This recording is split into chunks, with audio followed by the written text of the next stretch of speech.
Denis Medeiros, com o título Aprendendo com a Morte.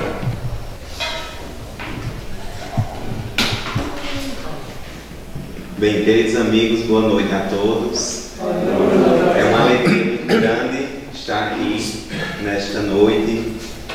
Agradecer sempre a Deus mais uma oportunidade de trabalho. Agradecer a Jesus por tantos ensinamentos, pelos seus exemplos, né, que reverberam nos nossos corações até hoje. Agradecer a Maria Santíssima, que também nos acolhe com seu manto de amor. A espiritualidade amiga que nos acompanha, que nos acolhe nas casas. E agradecer em especial a Casa Espírita Amor e Caridade, Allan Kardec, pelo convite, pela oportunidade de estar aqui pela primeira vez, ser tão bem recebido. Então hoje uma data comemorativa, né, Dia das Mães, muito especial sempre para todos nós. Tenho certeza que muitos, sendo filhos ou sendo mães, de alguma forma com o coração apertado, né, aquele dia que mexe muito com a gente. E em especial, na verdade não é somente o dia, né? Parece que quando vai chegando a semana, já vai tendo uma energia diferente que a gente vai sentindo. E sobretudo os que estão enlutados de alguma forma, né? Ontem eu vi, aliás hoje eu vi uma postagem muito interessante que fala do Dia das Mães, né? E Dia das Mães como uma data dolorida, né, para muitas pessoas. Então ele diz assim: a cadeira vazia durante o almoço pode trazer sabores amargos. Talvez você ou alguém com quem você conviva precise de um acolhimento extra no dia de hoje. Alguns exemplos são mães de filhas e filhos desaparecidos. Porque muitas vezes a gente acha que o luto é o luto daquela mãe que perde um filho, né, pela porta da morte. Mas aí tem muitas mães aí num luto, numa angústia muito grande, sobretudo num momento como este, Dia das Mães, com filhos desaparecidos. Pessoas que não podem engravidar. Então aquelas pessoas que estão naquela dificuldade de engravidar, o Dia das Mães também é bem pesado. Mães que perderam filhos ou filhas, pessoas que perderam as mães, mães e filhas ou filhos que não podem estar juntos nesse momento. Então, por exemplo, a mãe que o filho mora em outra cidade, em outro estado, em outro país, também sente muito. Mães e filhos com relações estremecidas, vivendo rompimentos familiares e silêncios. Então, é momento também de refletir sobre o relacionamento, porque tem pessoas que estão tendo a oportunidade sim de estar com seu pai, com sua mãe, né, neste dia com sua mãe, mas que tem uma relação estremecida, né, que na verdade não tem aquela relação de afeto, de amor. E aí, no final da postagem, achei bacana porque ele diz: você consegue lembrar de mais alguém que deva ter visto, que deva ser visto com carinho hoje? Ou seja, hoje é momento de acolhimento, é um acolhimento extra, como ele disse. E aí, esse acolhimento extra é aquela mensagem que a gente pode mandar, né? É aquela ligação que a gente pode fazer. O dia está se acabando, mas ainda tem horas aí dentro do Dia das Mães. E acolhimento é algo que a gente precisa fazer todos os dias, porque a gente não sabe o dia de amanhã, né? A gente não sabe mesmo. Quanto mais, e o que eu tenho percebendo é que quanto mais a gente vai amadurecendo, quanto mais a gente vai ficando, a idade vai passando, mais a morte vai se aproximando da gente. Não só vai se aproximando da gente pela nossa própria expectativa de vida, como também vai se aproximando da gente porque a gente vai conhecendo pessoas que estão mais velhas e as pessoas vão desencarnando, né? Então, quando eu era dessa idade, mas por exemplo, era muito distante uma morte. Era uma coisa que a gente não pensa muito sobre, mas é preciso pensar e é preciso falar, né, com todas as faixas etárias, porque quanto menos a gente fala, mais desgastante, mais prejudicial é no futuro, porque vai chegar para todos nós, ou de um ente querido, de um amigo, de um ídolo, ou a nossa própria morte, né? E não que a gente vai se preparar para a morte e dizer: pronto, pode chegar que eu estou pronto. Não, a gente nunca vai estar pronto, né? Mas pelo menos para que não bata com tanta força na gente, né? Então hoje realmente é um dia desafiador, mas é um dia para a gente refletir também, sim, sobre a morte. Eu estava vendo os dados da Covid, das mortes por Covid hoje, mais de 664 mil mortes no Brasil, né? Isso fora as pessoas só Covid, né? Fora as pessoas que estão morrendo por outras doenças, por acidentes, por fatalidades diversas. E tem uma pesquisa que diz que para cada pessoa que morre, ficam cerca de 6 a 10 pessoas enlutadas. Então, só de Covid aí, imagina a gente multiplicar 664 mil vezes 10, a quantidade de pessoas enlutadas. Então, a gente está saindo, a gente está indo à padaria, ao supermercado, ao banco, e a gente está encontrando pessoas enlutadas o tempo todo, e a gente nem imagina. Porque a vida chama, a gente precisa trabalhar, a gente precisa resolver um problema, a gente precisa fazer com que as coisas aconteçam, e muitas vezes a gente não sabe o que aquela pessoa está passando, nem ela sabe o que eu estou passando também. Por isso que a gente precisa tratar tão bem as pessoas onde quer que a gente chegue, né? Porque às vezes o que eu falo, eu não sei como aquela pessoa vai receber, né? Eu não sei como aquilo vai bater nela, como aquilo pode afetar muito a vida da pessoa, né? Tem uma frase que diz: se você pudesse se alimentar das suas palavras, você estaria nutrido ou envenenado. Então o que a gente fala tem muita força, né? A gente não sabe como as pessoas recebem isso, e a gente tem que ter responsabilidade emocional com as pessoas, porque eu preciso sair, ou pelo menos eu quero sair da presença das pessoas deixando algo positivo para as pessoas, né? Essa é a grande meta da gente. Eu tenho falado há algum tempo, há alguns anos aí, da importância de se falar de fato sobre a morte, né? E eu costumo dizer que falar sobre a morte é trazer vida para os meus dias, né? Porque não só tratar a morte como aquela questão, aquele tabu que a gente sabe que existe, aquele pessoal que não quer falar sobre porque acha que é incômodo, que está associado à tristeza. E aí tem uma pesquisa do Sindicato dos Cemitérios e Crematórios do Brasil que diz que mais de 80% da população acha que não tem nada mais sofrido na vida do que a dor da perda de alguém. Então veja como de fato a gente não está preparado para isso. Inclusive porque da nossa própria evolução, do nosso próprio estágio evolutivo, a gente ainda é muito apegado às pessoas. A gente é apegado às coisas, né? A gente não quer deixar aqui doar essa cadeira, porque já faz 15 anos que ela está aqui, porque foi minha mãe que me deu e eu tenho um apego com aquela coisa. E a gente sabe que quando a morte chegar, tanto faz ter sido há 3 anos, há 10, há 15, ter sido dado pela mãe, pelo pai, pelo irmão, né? Então a gente ainda é muito apegado às coisas e às pessoas. E isso é o que faz um sofrimento muito maior. Claro, pessoas mais, outras menos, né? A gente, na nossa faixa evolutiva, é assim, todos nós estamos num estágio, né? Então a gente não caminha junto, de mãos dadas o tempo todo, né? 79% das pessoas acham que nunca é a hora certa.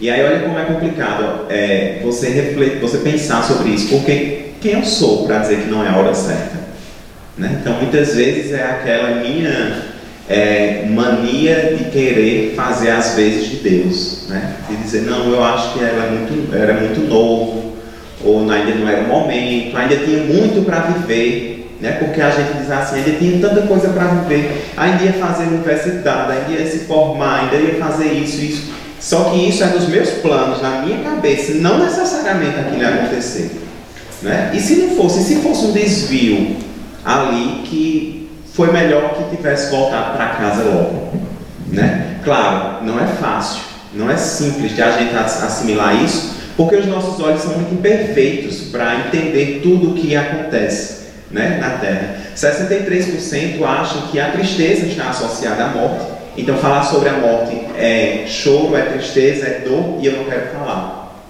E aí eu não querer falar, isso implica também como eu vou lidar lá na frente. Por isso que eu digo que é importante falar, que é importante a gente se familiarizar, naturalizar falar sobre a morte, em qualquer momento, com qualquer pessoa, né? 48% acha que não está pronto para lidar com a morte de outra pessoa, 30% não sabe como e com quem falar sobre a morte. Veja, as pessoas se constrangem em falar sobre a morte com as outras pessoas, né? Então, isso muito para o nosso lado, aqui onde a gente vive, o Ocidente, né? Tem essa falta de costume.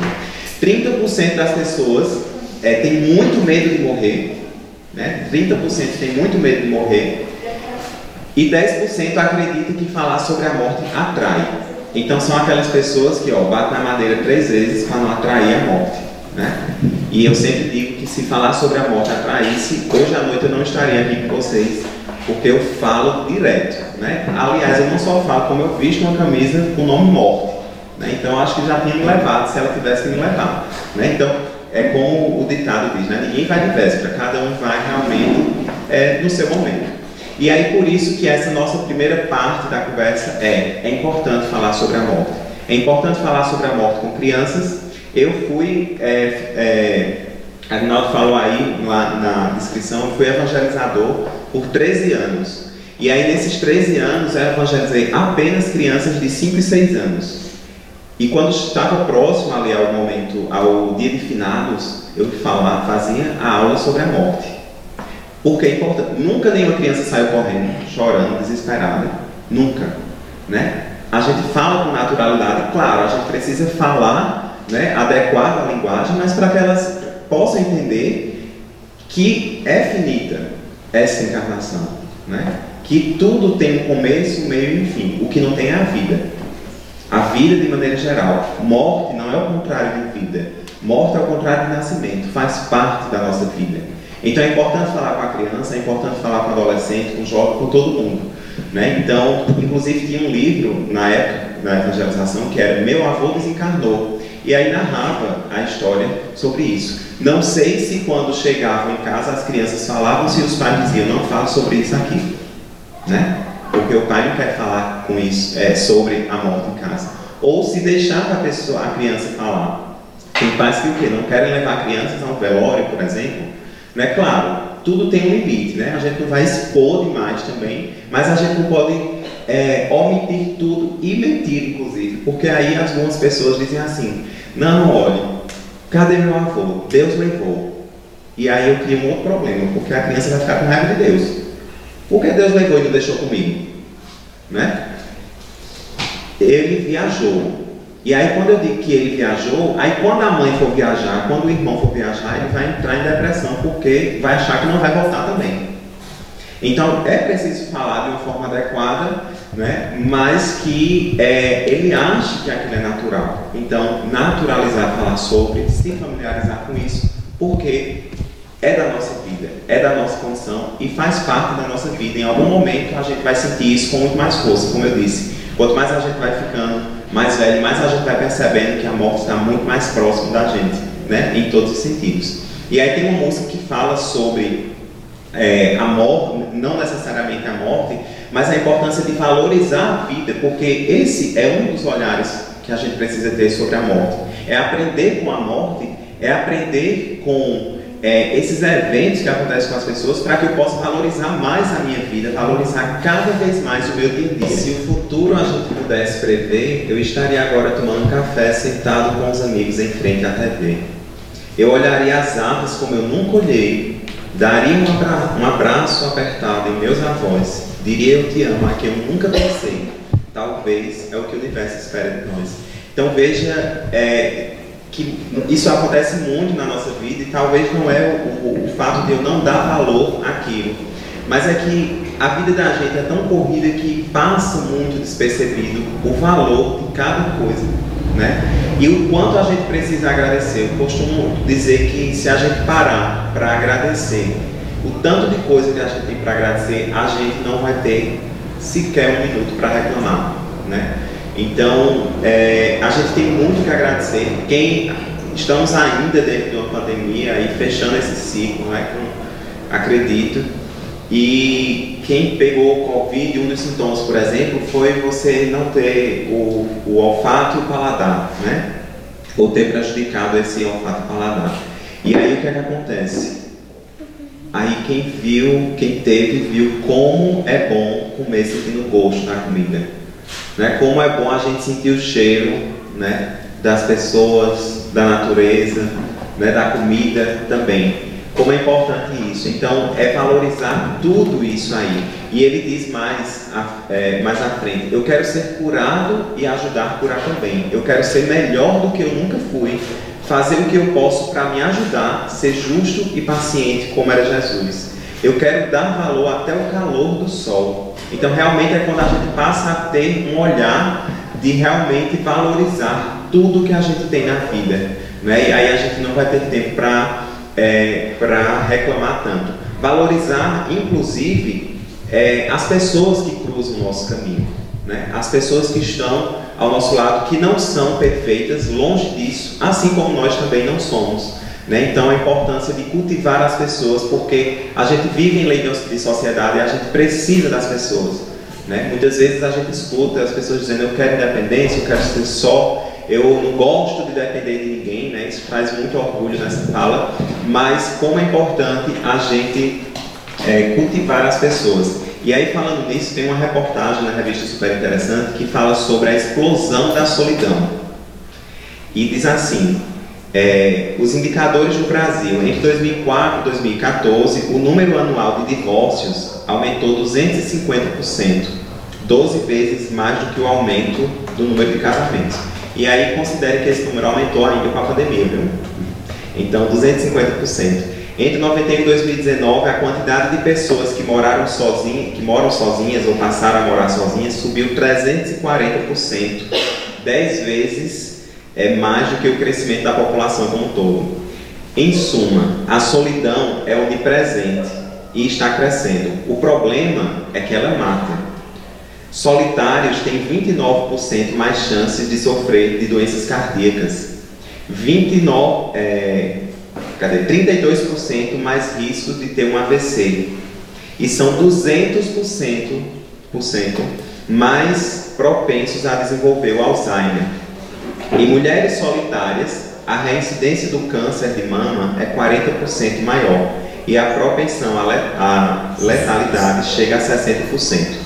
Então vejam que, primeiro, nem eu nem a revista está dizendo que não é para ninguém não mais morar só, nem que não pode se divorciar, né? Cada um sabe, porque morar só não significa dizer estar em solidão. Morar só não significa estar solitário, né? A gente está falando de alimentar as nossas relações com familiares, com amigos, com o pessoal do centro espírita, enfim, com as pessoas, cultivar as pessoas, né? Para que a gente possa ter apoio na vida o tempo todo, que é o que a gente precisa, inclusive apoio para morrer, certo? Joana de Ângeles tem uma mensagem que diz: vez que outra acompanhe o féretro, a fim de aprofundar a reflexão no fenômeno biológico da vida e no da morte. Diante da ocorrência com os outros, olha, essa frase é o que a gente tem vivenciado agora. Diante da ocorrência com os outros, poderás despertar para o que te irá suceder inevitavelmente. Né? Então, se a gente vê um número como esse, de 664 mil mortes durante esse tempo de pandemia, isso não mexe nada com a gente, isso não faz com que a gente reflita sobre a importância da vida, aí tem alguma coisa errada com a gente precisa buscar ajuda de alguma forma, né? Pesquisa sobre o medo da morte, porque muita gente tem medo, diz que tem medo da morte, mas eu tenho medo da morte ou eu tenho medo de como eu vou morrer, por exemplo? Ou eu tenho medo de algumas outras questões que podem me acontecer. Por exemplo, 28% das pessoas dizem que tem medo de estar só no momento da morte. E aí por isso que eu trouxe essa reportagem aqui, a solidão. Porque a gente precisa das pessoas até para morrer. A gente precisa das pessoas para nascer, a gente precisa das pessoas para morrer também. E a gente precisa das pessoas do nosso dia a dia. Então é importante que no momento da morte esteja alguém ali comigo, para eu me sentir seguro, porque é uma transição que, quando eu vejo que chegou minha transição, eu vou em paz. Eu não vou no desespero, a não ser que eu seja extremamente apegado a esse corpo, a esse mundo, às coisas, às pessoas, né? Inclusive pessoas que nos ajudem a morrer, porque olha o que acontece em muitos casos, principalmente pessoas que estão em hospitais, estão ali nos seus últimos momentos, quando o corpo está encerrando suas funções vitais, né? Existe inclusive a melhora da morte, né? Que muita gente já ouviu falar, e muitas vezes essa melhora da morte é justamente para que exista algum momento de desencarne ali. Então veja, um caso de uma pessoa conhecida nossa que morreu com câncer o ano passado, 22 anos mais ou menos, E toda vez ela já estava naquele estágio ali que morfina já não dava jeito e ela já estava sentindo que ia morrer. Ela, que sempre foi muito forte, já chegou no momento de dizer, de começar a pedir perdão, a pedir desculpas porque não estava mais aguentando, né? E aí toda vez que ela sentia uma dor, a mãe subia ali na cama, aquele instinto materno, né? Subia ali para fazer uma massagem, tentar fazer alguma coisa.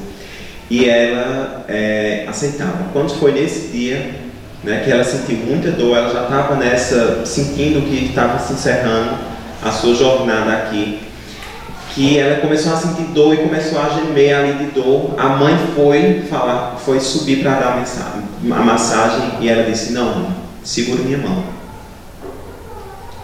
eu preciso ir, me deixe ir. E aí a mãe segurou a mão, não tinha mais o que fazer, segurou a mão dela e começou a orar o Pai Nosso. E aí ela desencarnou. Então tem pessoas que estão precisando apenas da permissão para desencarnar.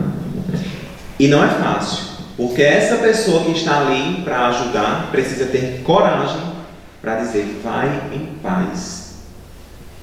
Independente de quanto tempo você passou aqui, se foi 9 meses, se foi 15 anos, se foi 19, se foi 25, você foi incrível, sua jornada foi linda, vai em paz, a gente vai se encontrar, né?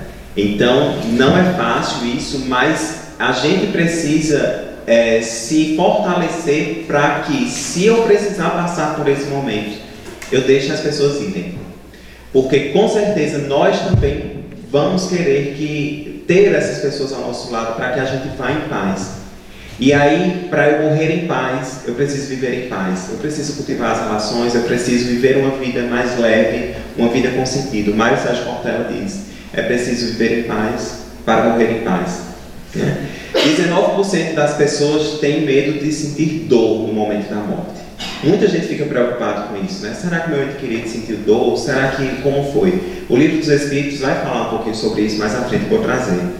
19% tem medo de ficar acamado, né? E aí, quando a gente pensa em ficar acamado, a gente pensa em pessoas que dizem assim: eu não quero nunca ficar acamado, eu prefiro morrer do que ficar acamado, né? Eu não gosto de depender das pessoas. E aí a gente tem que ter cuidado quando a gente diz isso, né? Porque isso muitas vezes reflete o orgulho que eu tenho de não querer depender das pessoas.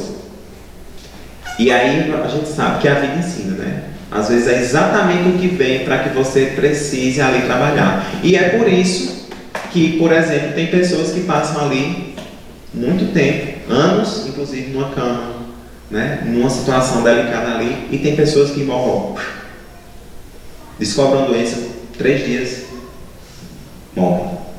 Isso aconteceu com o meu cabeleireiro lá em Campina Grande esta semana. Eu cortei cabelo há 1 semana com ele, sábado passado, né? E ele cortou desde o primeiro corte, desde que eu nasci até sábado passado. E aí eu estava, sexta-feira eu fui para a corrida. E quando eu cheguei, eu tive a notícia que ele sentiu uma dor com 2 dias, ele foi para o hospital, com 2 dias, foi internado, foi para a UTI e morreu, né? Então veja que tem pessoas que é assim, muito rápido, né? E tem pessoas que ficam anos ali. Não é por acaso, aquela pessoa tem muito a aprender com aquele processo. E não só ela, mas todos os que estão envolvidos ali. Porque quando uma pessoa fica doente, não é só ela que fica doente, toda a família ali fica envolvida, né? E seja de qualquer doença, né? Seja um câncer, seja um Alzheimer, seja um mal de Parkinson, qualquer doença. Toda a família ali é envolvida e não está, por acaso, ali juntos para aprender paciência, para aprender amor, para aprender tolerância, para aprender tantas outras coisas. 19% das pessoas têm medo de deixar os filhos, né? E aí, como é que vai ficar meu filho? E aí eu volto para o apelo. Vejam só, lá na AME de Campina Grande, eu recebi uma senhora lá, falando da mãe dela, que tinha completado 90, não sei se era 96, 97 anos, e a irmã dela morreu com 104. E ela, nesse período de aniversário, ela ficou num baixo astral total, porque ela disse: eu estou chegando os 100 e tanto, e já está chegando a minha hora. Olha só, já está chegando a minha hora, 97. E ela, com muito medo, não quer ir embora. Ela disse: eu não quero, com muito medo da morte, Porque ela disse o quê? Eu vou deixar meus filhos, meus meninos. Agora assim, meu menino de 75, de 80, entendeu? Então assim, coisa de mãe, né? Coisas de mãe. Entendo ela, mas que pena que não foi trabalhado nela esse tempo, né? Para que ela entenda que isso é a ordem natural da vida. Então, para você ver que mãe, se a mãe perdeu... A gente tem no projeto Consolando Corações uma mãe que a filha faleceu com 9 meses. Então, para você ver, com 9 meses, a filha com 9 meses, ou com 90 ou com 70 anos, a mãe vai sentir do mesmo jeito. Porque é amor de mãe, né? Então, não tem como. E aí, e tem outros tantos arrependimentos, né? Como também, e medos, aliás, arrependimentos não, medos. Medos, por exemplo, de como é que vai ser quando eu chegar do outro lado, né? Será que eu vou ser recebido por alguém? Será que eu vou estar sozinho, meu ente querido vai estar sozinho? Né? Será que... E outra, a consciência. A consciência, será que eu vou estar bem? Será que eu vou estar feliz com tudo que eu vivi? Ou eu vou estar com remorso? Com tristeza? Né? Será que eu vou estar arrependido? E aí quando a gente fala em arrependimento, né, a gente precisa falar sobre isso para que a gente possa diminuir os arrependimentos. Né? O ano passado eu tive a oportunidade de assistir a uma aula com uma enfermeira australiana que ela escreveu o livro 5 principais arrependimentos das pessoas antes de morrer. E isso me fez refletir muito. Toda vez que eu falo sobre isso, eu trago uma reflexão muito importante para a minha vida. O primeiro grande arrependimento, isso mexe com todo mundo, viu? Então fica atento aí, são 5 principais de arrependimento das pessoas antes de morrer, nos leitos de morte. Né? Então ela era aquela enfermeira que trabalhava com pessoas que estavam em estado final de vida terminal. O primeiro grande arrependimento das pessoas é: eu gostaria de ter priorizado as minhas escolhas em vez de ter feito escolhas para agradar os outros. Né? Quem nunca? Né? Se a gente parar para pensar, em algum momento da nossa vida a gente já realmente fez coisas nos deixando em plano B, plano C, e colocando sempre alguém ali, né? Seja mãe, pai, filho, marido, enfim, colocando pessoas em primeiro plano. E aí quando chega ali, que está só você e Deus, aí o arrependimento bate. Eu gostaria de ter feito as minhas escolhas baseado realmente no que eu queria, né? Porque quando eu estou me tornando uma outra pessoa para agradar o outro, tem alguma coisa errada. Quando eu estou fazendo isso para tornar outra pessoa mais feliz, e a minha felicidade, onde é que fica? Né? O segundo grande arrependimento, eu gostaria de ter demonstrado mais os meus sentimentos. Então eu não disse que gostava, não disse que amava, não disse que aquela pessoa era importante para mim. E aí às vezes não dá tempo.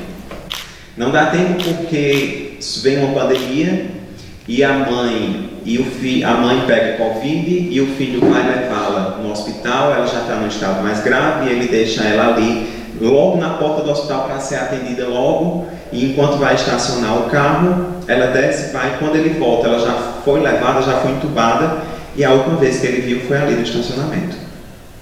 Será que ele disse tudo o que ele queria dizer àquela mãe? Né? Então, uma das coisas que bate muito nas pessoas é, quando desencarna uma pessoa, é o sentimento de culpa, né?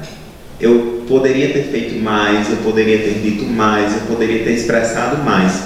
Então, o grande arrependimento, o segundo grande arrependimento, eu gostaria de ter demonstrado mais os meus sentimentos.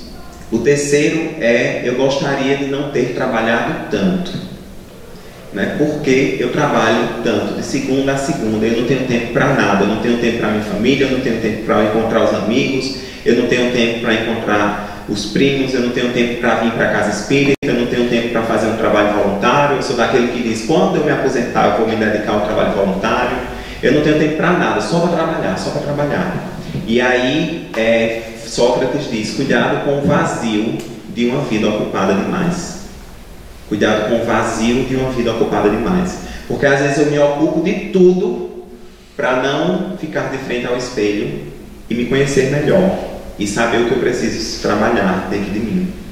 O quarto grande arrependimento, eu gostaria de ter passado mais tempo com os meus amigos. Então, por tanto trabalho ou por me dedicar exatamente a algumas pessoas, eu deixei ao longo da minha vida muitas amizades, soltei a mão de muitos amigos e lá na frente a gente sente falta. de pessoas, porque a relação com um amigo é diferente da relação com o irmão, com a irmã, com o pai e com a mãe. Então, os amigos são importantes. E o quinto e último grande arrependimento, eu gostaria de ter me feito mais feliz. Olha só, isso é uma coisa que ninguém aqui quer, no seu último momento ali, olhar para a nossa história e dizer, eu gostaria de ter me feito mais feliz. Não, eu não quero isso. Eu quero o que uma jovem falou nos seus últimos momentos e foi colocado lá no Instagram, inumeráveis. Ela morreu por Covid e ela disse, amo tudo que vivi. E aí quando eu li isso, eu lembrei de Paulo, que disse, em tudo dá graças.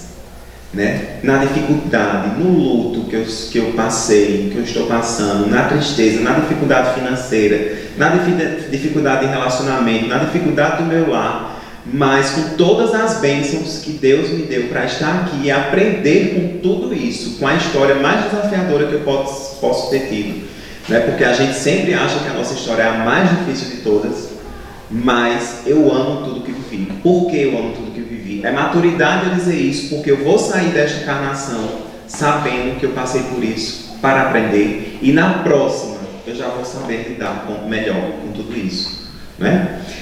E aí a gente falando sobre morte, de fato, lá no Livro dos Espíritos, na pergunta 154, a porcentagem lá que disse que tem medo de sentir dor.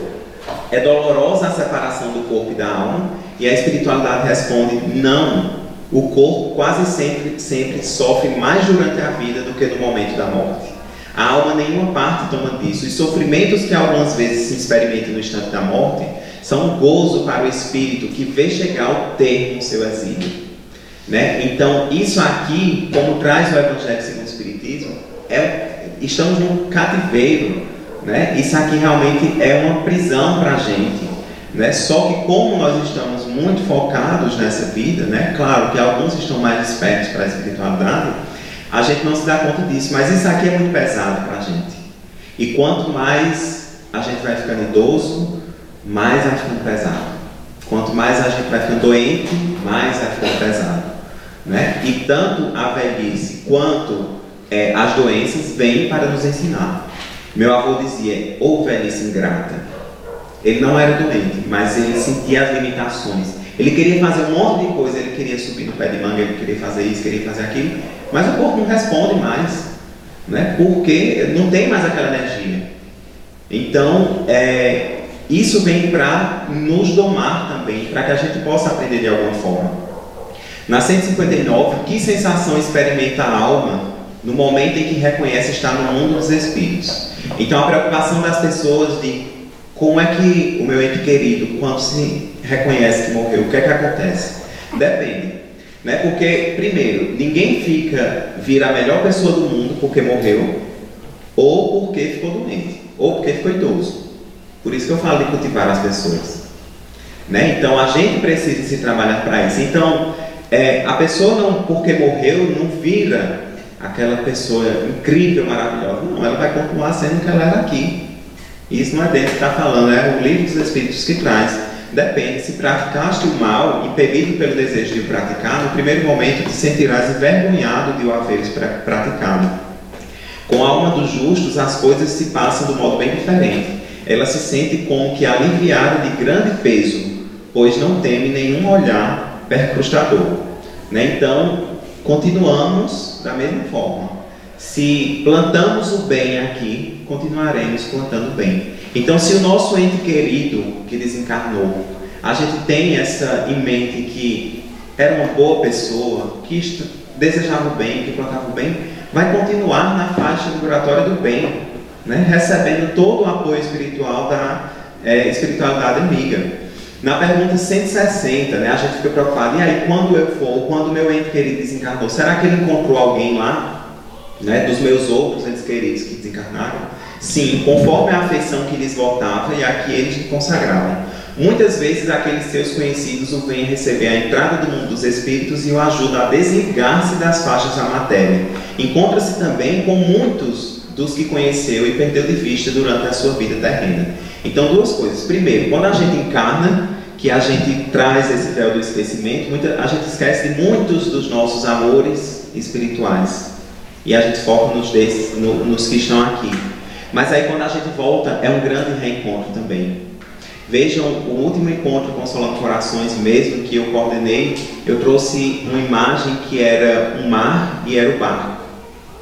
E aí eu recitei um poema que falava sobre a despedida do sol. E aí o barco está indo, e no horizonte, para a gente que está aqui, está desaparecendo, mas ele está chegando do outro lado. Assim como o sol que se despede daqui nesta noite, hoje para a gente, está indo iluminar outras pessoas, outros corações, outra natureza do outro lado, né? Então, quando o Espírito volta, encontra com outros, né, seres amados, e inclusive, aí eu acho interessante essa parte, porque ele diz: muitas vezes aqueles seus conhecidos o vêm a receber a entrada do mundo dos espíritos e o ajudam a desligar-se da faixa da matéria. Ou seja, quem presenciou,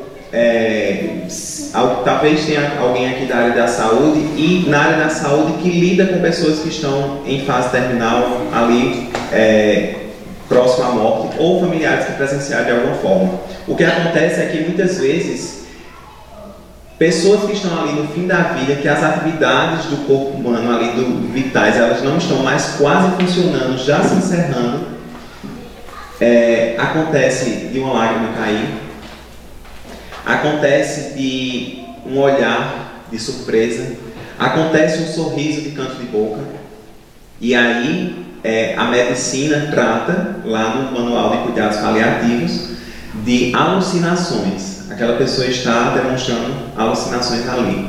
E a espiritualidade vem mostrar que ali não tem nada de alucinação.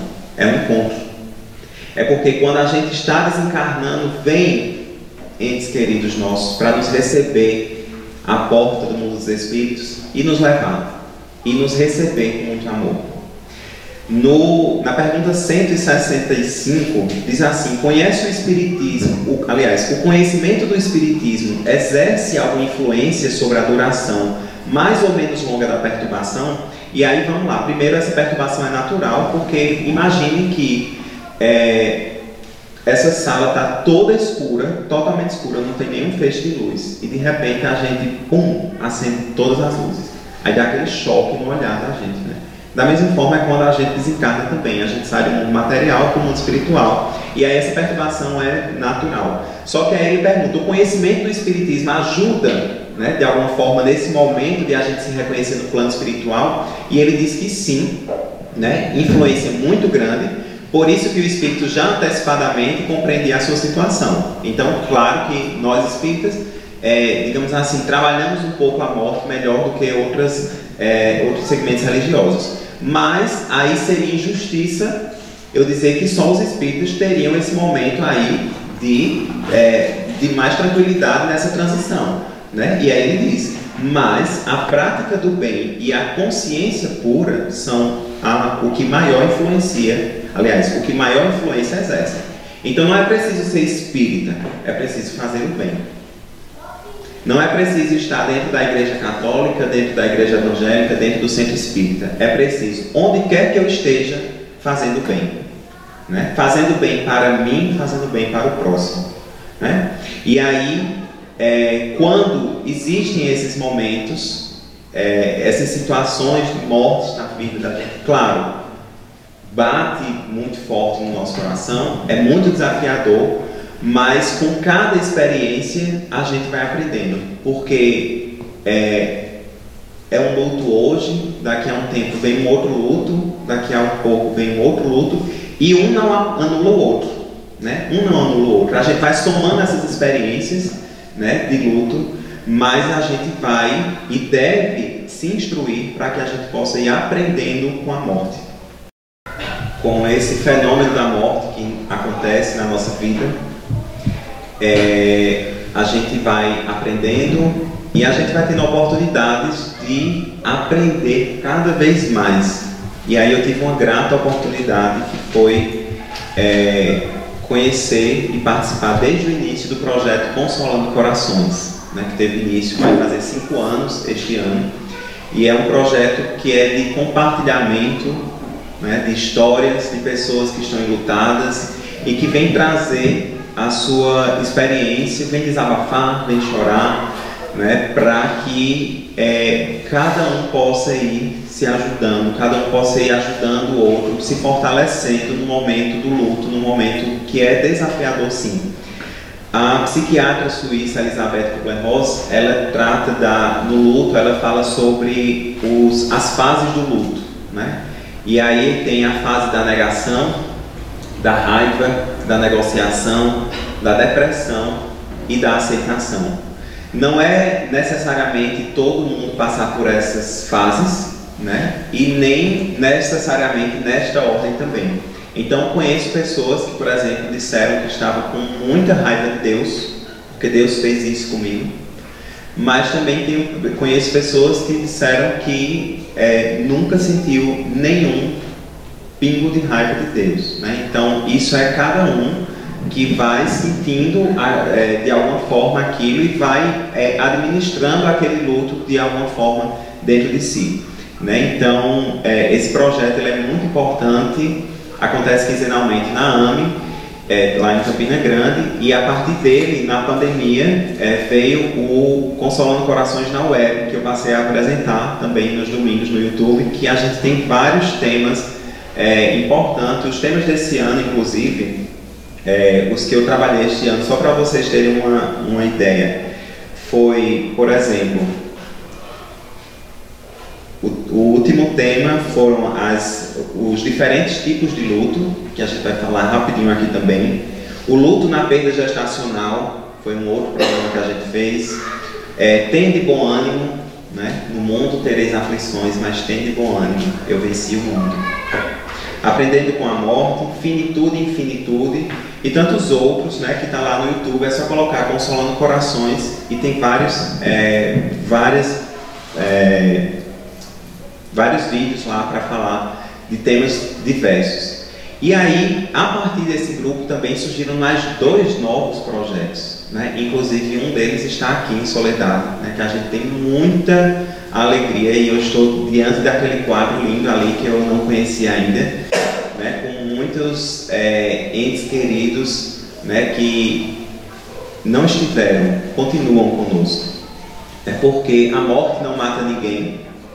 As pessoas não deixam, essas pessoas apenas deixaram de existir na carne, no físico aqui, mas elas não deixaram de viver, nunca deixaram de viver nos nossos corações, nas nossas memórias, nas nossas melhores lembranças. Então hoje sim, o almoço do Dia das Mães, para alguns, foi bem desafiador, mas os próximos serão um pouquinho menos desafiador, né? Então, cada um no seu tempo, a gente não pode estar se cobrando demais, né? Porque porque luto a gente não compara, né? A gente não compara luto, a gente não quantifica dor, a gente não qualifica a dor, e aí a gente não pode dizer, mas Luciana em pouco tempo já estava super bem. Ou então Luciana já faz esse tempo todinho e ainda não ficou bem. É o tempo de cada um, né? Inclusive a gente escuta muita gente dizer assim, eu sei o que você está passando. Não sabe, né? Só sabe quem está passando. Inclusive uma mãe que perdeu um filho, uma outra mãe que perdeu um filho. Eu sei o que você está passando. Não sabe, porque é a relação com a pessoa ali, é a relação com aquele ente querido. Porque tem relações e relações diferentes com os filhos, né? Tem aquele filho mais distante, tem aquele filho que é mais próximo, tem aquela mãe que chega enlutada e que diz, era o meu braço direito, estava comigo o tempo todo, né? E tem outras que dizem assim, ele não era tão próximo, mas é meu filho, né? Então, a gente não sabe o que você está passando, mas a gente pode e deve contribuir de alguma forma para que você passe da forma menos dolorosa possível por isso, né? Então, Joana de Ângeles diz que a vida não termina no túmulo. A tua vida não termina no túmulo. Com esta consciência, aprende para a eternidade, reunindo valores que jamais se consumam. Toda lição que liberta do mal se incorpora à alma como força de vida indestrutível. Fosse a morte o fim da vida, sem sentido seria o universo. A criação se esmaeceria e o pensante estaria destituído de finalidade. Tudo, porém, conclama a ser glória eterna, a continuidade de existir, ao progresso incessante.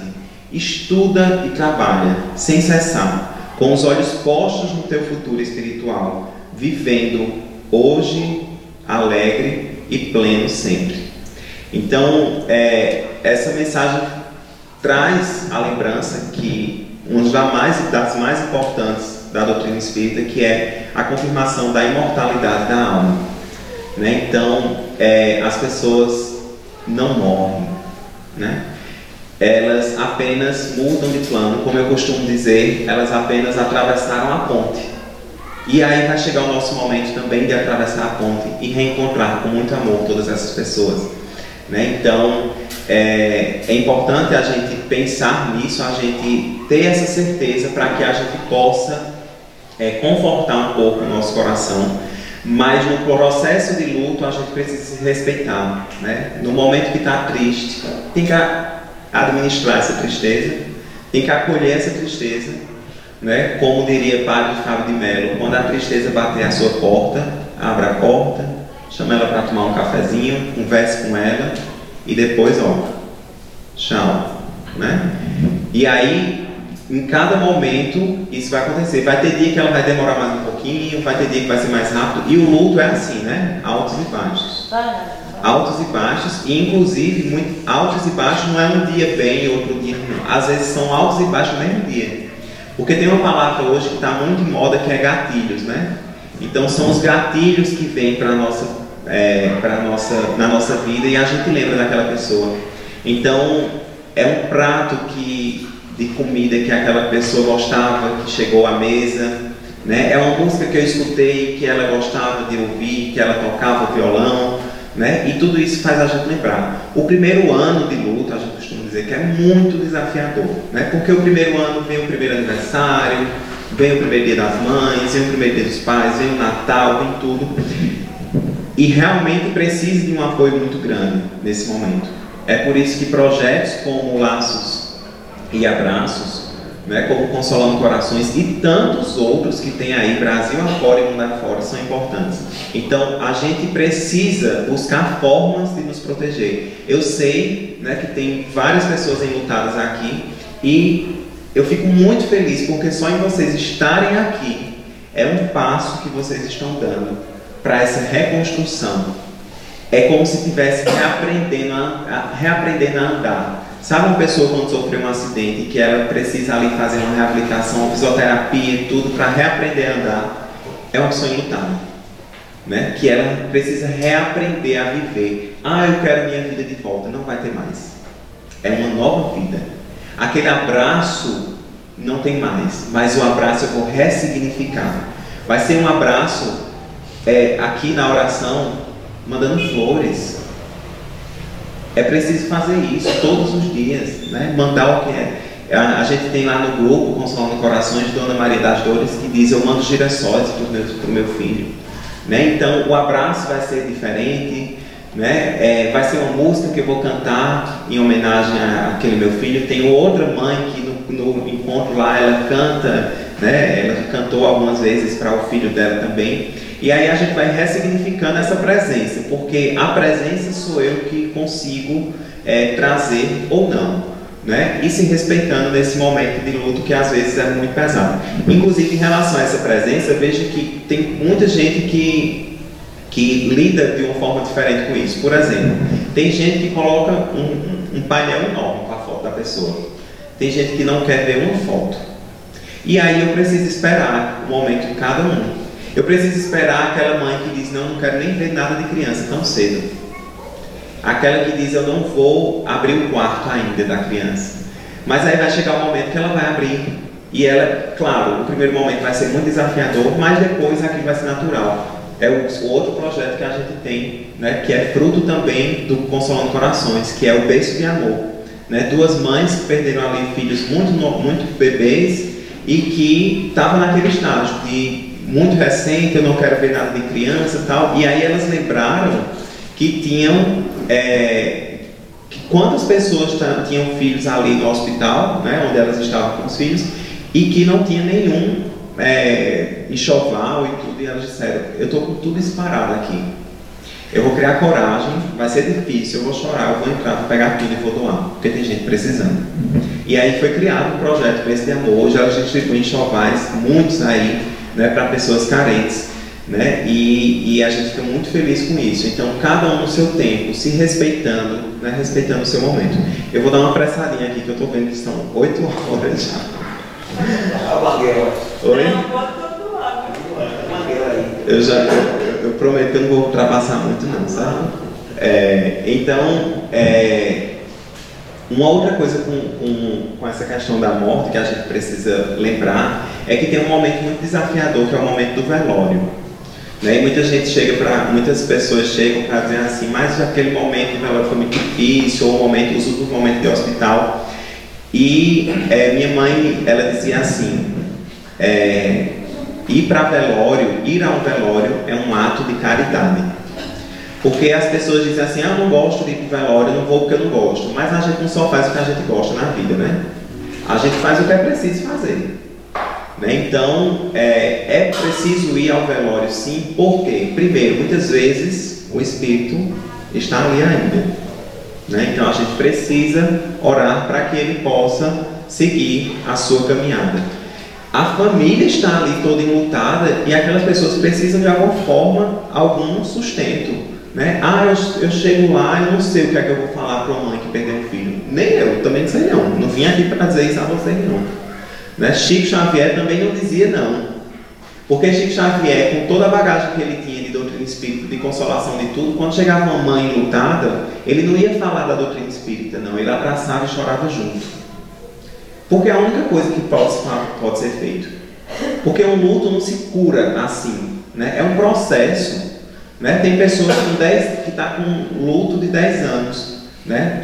de um filho, mas vivendo a vida. É preciso viver o luto para não viver de luto, né? Como a gente diz. Então, viver o luto, viver essas fases, viver os altos e baixos, mas vai chegar um momento que aquela dor, ela vai encontrar um espaço ali no seu coração e não vai ser acessada com tanta frequência, não vai vir aquele choro, aquele desespero, e aí a gente vai se trabalhando. Né? Então, a gente não faz somente o que a gente gosta. Então, é preciso ir para o velório para orar pelo morto, para orar pela família. Não sabe o que falar à pessoa, apenas abraça. Apenas diga, eu estou aqui para o que você precisar. Vai pegar um cafezinho, quer um cafezinho também? Porque isso mostra atenção. Ela não vai lembrar de tudo que você disse. Ela vai lembrar que você esteve ali. Ela vai lembrar que você esteve ali, que você apoiou, que você disse qualquer coisa, conte comigo. Ela vai apoiar, ela vai lembrar dos dias subsequentes, porque no dia do velório está todo mundo. Depois, some todo mundo. Né? Mas aí ela vai lembrar que naquele dia aquela amiga levou um bolinho, né, para tomar com um cafezinho. E às vezes você vai visitar, você diz assim, mas eu não quero visitar uma pessoa que está enlutada assim por pouco tempo, porque eu não sei o que conversar com ela. Eu tenho medo de ser constrangedor. Então você vai e conversa sobre a vida, conversa sobre o trabalho, conversa sobre a sua vida, conversa sobre a novela, conversa. Se ela quiser acessar aquele assunto, ela vai acessar e vai falar e você escuta. Porque a grande dificuldade que a gente tem é de ouvir. A gente fala muito e a gente escuta pouco. Por isso que um projeto como Laços e Abraços é importante, porque é um projeto de ouvir, que as pessoas falam à vontade. Ninguém fica cobrando, bora termina 5 minutos, ou ninguém fica dizendo que comparando as dores, né? Porque a grande questão é essa. No dia a dia a gente fala muito e a gente escuta pouco. Então uma pessoa chega em casa e diz, eu estou cansado de hoje. E aí você, em vez de perguntar, mas por quê? O que foi que houve? Como foi seu dia? Não, aí você diz, mas você não está mais cansado do que eu, porque eu fiz isso. Aí vira uma briga de quem está mais cansado e ninguém se escuta e ninguém se acolhe. Né? E aí, a grande dificuldade é essa, de ouvir. E muitas vezes a pessoa enlutada, ela só quer uma pessoa para ouvir. Então, escuta aquela história 3, 4 vezes, 5, 10, quantas forem necessárias, porque aquilo você pode ter certeza que quando você sair, ela tirou um peso, porque naquele momento ela precisava conversar.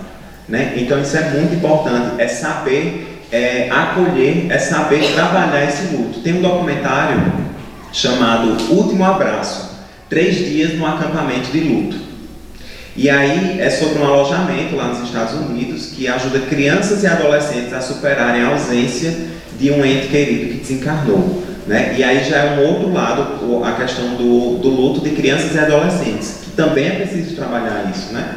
E aí eu falo isso por causa da pandemia. O que aconteceu na pandemia? Muita gente não teve a oportunidade de se despedir dos seus entes queridos.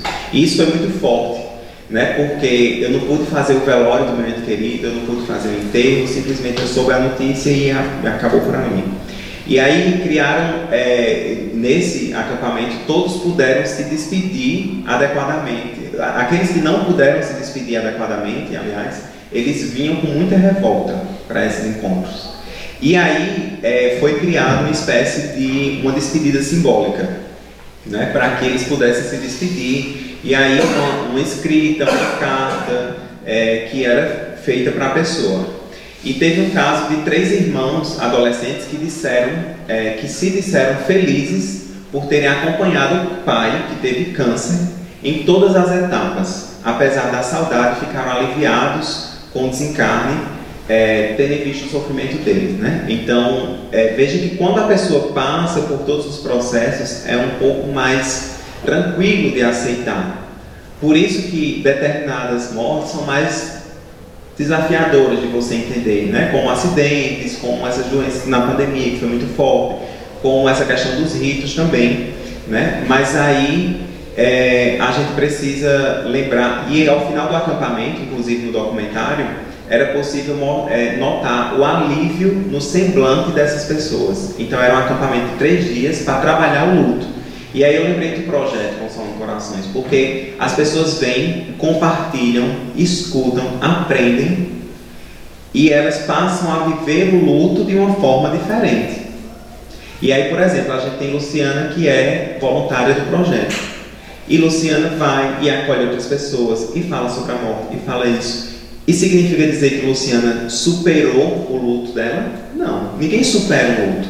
Imagina o luto de um filho, né? Mas aprendeu a trabalhar esse luto, aprendeu a administrar melhor esse luto, e não significa dizer que também não vai ter os dias de saudade, de choro, né? Porque é natural, porque a gente sente saudade, a gente sente o luto forte de quem a gente ama. A gente não sente saudade de quem a gente não gosta, né? A gente sente saudade, a gente sente um luto muito forte de quem a gente ama.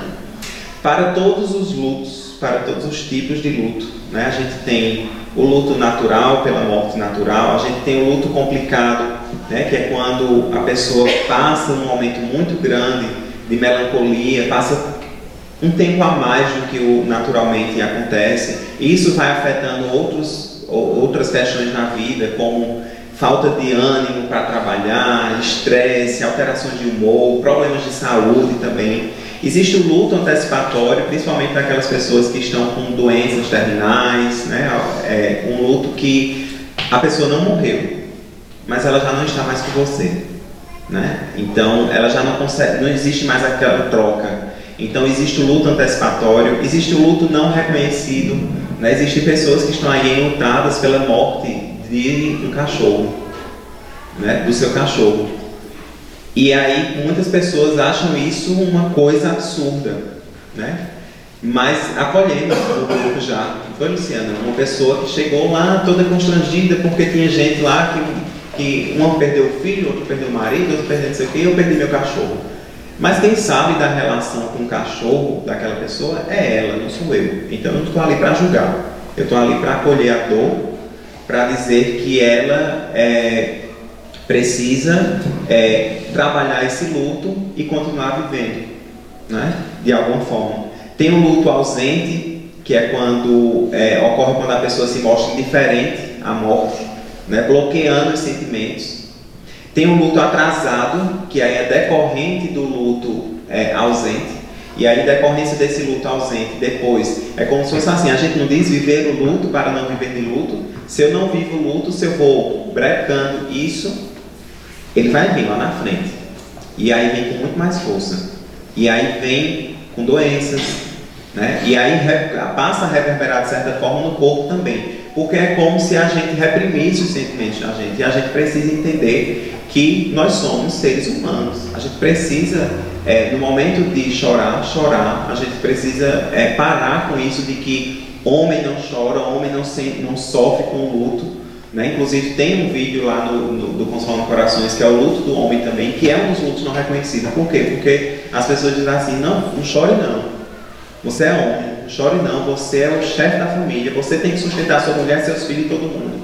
E aí você chega no trabalho, e aí eu estou dizendo isso pensando numa pessoa que passou por isso, chega no trabalho e diz, você não pode chorar, porque você tem que sustentar a sua família, né? E aí você não pode chorar em canto nenhum. Sabe onde é que essa pessoa ia chorar? Ela chegava mais cedo no trabalho e chorava dentro do carro no estacionamento, que era o único canto que ela estava sozinha, né? Então, que agressão a essa pessoa, né? Ela não pode falar com ninguém, ela não pode chorar, ela não pode desabafar.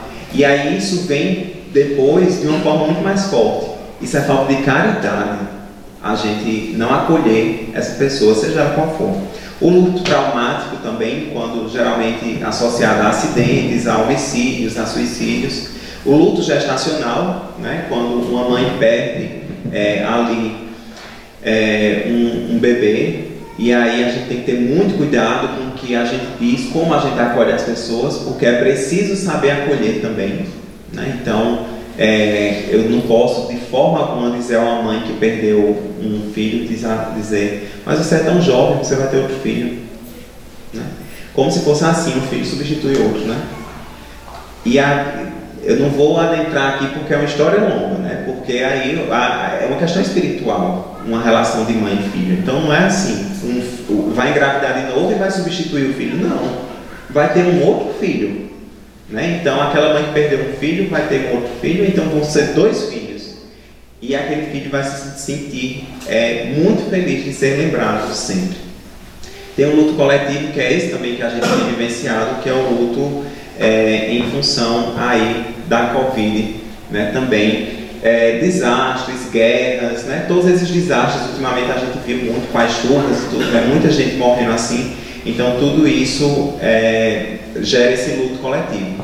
E aí eu falei muitas vezes, se todos nós que estamos aqui, né, se a gente não percebeu que estamos vivenciando esse luto coletivo, se isso não mexeu de alguma forma com a gente precisa procurar ajuda, né? Porque é preciso aprender de certa forma com isso. Para todos os lutos, para todos esses tipos de luto, para todas as dificuldades que a gente passa na vida, para tudo isso a gente tem que lembrar que a gente tem o Mestre Jesus para nos acolher, a gente tem a mensagem de Jesus para nos acalmar, para acalmar o nosso coração.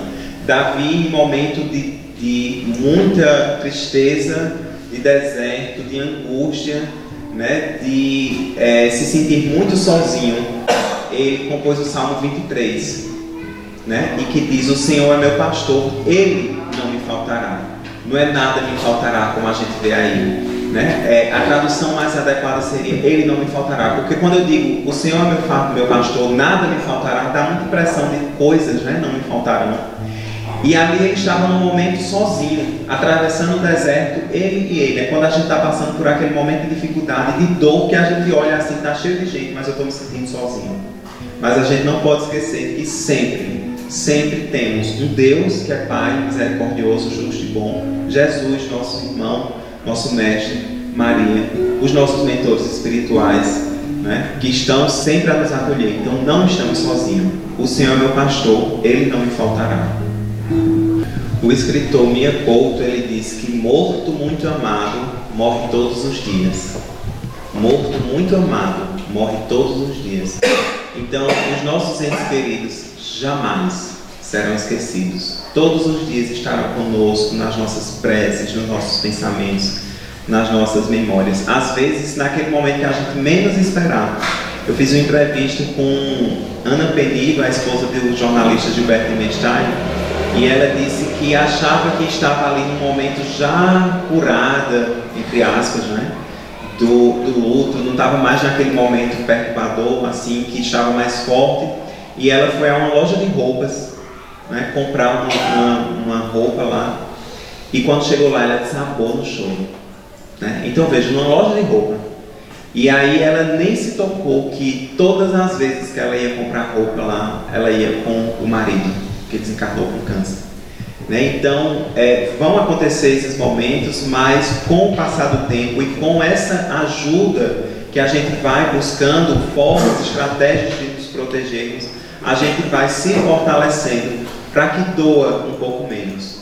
Quando chegar e doer, deixa doer, aprende com isso de alguma forma, para que depois a gente saia mais fortalecido.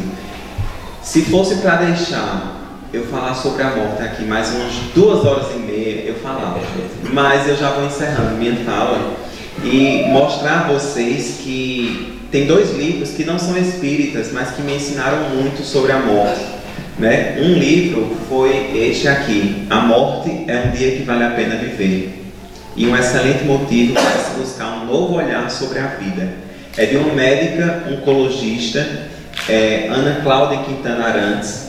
Ela trabalha com cuidados paliativos, lida com a morte, né, todos os dias. E esse livro traz muitas reflexões sobre a importância de a gente aprender com a morte, olhando, valorizando mais a nossa vida e a vida das pessoas que estão ao nosso redor. Esse livro, inclusive, quem me deu foi Thales, que já veio aqui várias vezes, né? Um outro livro é Enquanto Eu Respirar. Esse livro, Enquanto Eu Respirar, é de Ana Michele Soares, uma jovem de 30 e poucos anos, né, com câncer metastático há mais de 10 anos, né, e que ela traz aqui uma reflexão. Olha só o que ela diz: esta não é uma história sobre o câncer, é sobre viver, sobre vivência, sobre dançar com o tempo, é sobre amizade, sobre não ter medo de sentir, sobre querer o milagre da boa morte e sobre querer chegar ao final com a certeza de que a jornada foi uma experiência extraordinária. E veja se não é isso que a gente quer, né? De fato, chegar ali ao fim da nossa jornada, que a gente não sabe quanto tempo vai durar, né? Eu tenho uma frase que eu postei no Instagram: quanto tempo falta para acabar o tempo que você acha que tem? Né? Então, o que é que eu estou esperando para buscar os meus sonhos, os meus planos, as minhas realizações pessoais, as minhas buscas, principalmente as que verdadeiramente ficam, que são as buscas espirituais. E aí, com tantas informações sobre a morte, eu escrevi um livro, Aprendendo com a Morte, perspectivas finitas e infinitas sobre a vida, né? Então, neste livro, é um livro para conversar com as pessoas que estão com luto, estão vivendo o processo de luto, como também um convite para que a gente possa olhar para a nossa vida e para a vida de todos, com um olhar de valorização realmente da vida, de agradecimento por essa oportunidade de estarmos aqui. Tem vários capítulos bacanas, que é o capítulo, mas tem um capítulo especial, 6, a difícil tarefa de livrar-se da culpa. Né? Claro que eu não vou ler aqui, porque vocês vão ler depois, mas esse capítulo aqui, ele narra a história. Veja, a difícil tarefa de livrar-se da culpa. Porque a culpa é um sentimento que envolve muitos processos de morte, né? E aqui conta um pouco da história, né, de Luciana, que vivenciou o luto aqui, né, de Isadora, e mostra uma história de superação, né? Mostra uma história realmente de fortalecimento no luto, mostra uma história muito bonita, e eu começo dizendo assim: a dor que te leva aos dias mais escuros é a mesma que te fará enxergar o quão colorida é a vida, o quão forte você é e o quão feliz você pode e deve ser. Então, esse capítulo é muito especial, certo? Esse capítulo traz como foi possível vivenciar esse processo de luto, como foi possível Luciana atravessar e nos ensinar muito com isso. Porque quem conhece Luciana aqui sabe o quanto ela ensina com esse processo que ela vivencia. Gente, o processo de luto não acabou, não se encerrou e a vida segue. Não, hoje ela administra de uma forma diferente do que ela administrava 5 meses atrás, 2 anos atrás, né? Então, aqui no final do capítulo eu digo: precisamos uns dos outros para sermos melhores. Continuar na estrada, livrando-se das culpas ou de quaisquer amarras, requer perdão, requer desobrigação. Na despedida de hoje, do hoje, para seguir mais sereno, o que você quer e precisa deixar para trás. Né? Então, para que a gente possa enfrentar de fato, para que a gente possa se livrar da culpa, para que a gente possa diminuir esse sentimento dentro, né, da gente, vai ser preciso de fato a gente deixar muito para trás, a gente escolher o que é que a gente precisa deixar para trás. Então, para encerrar de fato, uma mensagem de Emmanuel que diz: não peças o afastamento da tua dor, roga forças para suportá-la com serenidade e heroísmo, a fim de que não lhe percas a vantagem do contato. Não solicites o desaparecimento das tuas pedras no caminho, insiste na recepção de pensamentos que te ajudem a aproveitá-las. Não exijas a expulsão do adversário, pede recursos para a elevação de ti mesmo, a fim de que lhe transformes os sentimentos. Não supliques a extinção das dificuldades, procura meios de superá-las, assimilando-lhes as lições. Nada existe sem razão de ser. Olha só, não supliques a extinção das dificuldades, procura meios de superá-las, assimilando-lhes as lições. Os enlutados estarem aqui, os enlutados estarem no Laços e Abraços, no Consolando Corações, numa terapia, conversando com um amigo, ligando, mandando uma mensagem, buscando forma de se proteger, de superar esse momento. Não é superar a morte, porque a gente não vai superar a morte, a gente vai trabalhar isso de alguma forma melhor dentro de nós. Mas com essa mensagem eu queria deixar aqui os meus sentimentos a todos os que estão conectados, dizer que para mim foi desafiador estar aqui hoje para falar sobre morte com mães que estão enlutadas também, né? Tem outras pessoas também, mas sobretudo com mães, num dia das mães, num dia especial. Inclusive esse dia também, o dia das mães, é especial para a Luciana, que eu sei, né? E a história conta no livro também sobre isso. Mas eu queria agradecer muito a oportunidade de estar aqui, toda a energia da casa que a gente recebe, toda a energia das pessoas, agradecer a oportunidade de trabalho e dizer que o que eu disse no MIEP, na minha palestra do MIEP, que a minha tarefa no mundo é dizer que a morte não existe.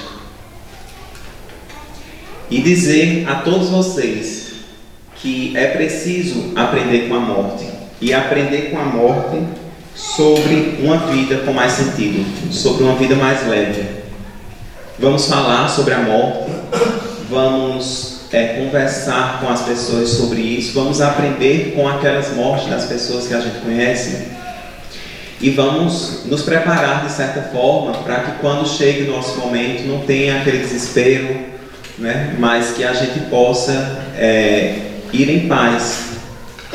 E a gente só vai em paz, como eu disse, se a gente levar uma vida boa, uma vida em função do próximo, uma vida em paz. Então, que possamos sempre e todos os dias aprender com a morte. Para a gente fechar, Eduardo vai cantar uma música, né, que tem tudo a ver com esse momento. E realmente, para a gente encerrar, muito, muito, muito obrigado pela atenção, pelo tempo de vocês, por estarem aqui, por serem ouvidos.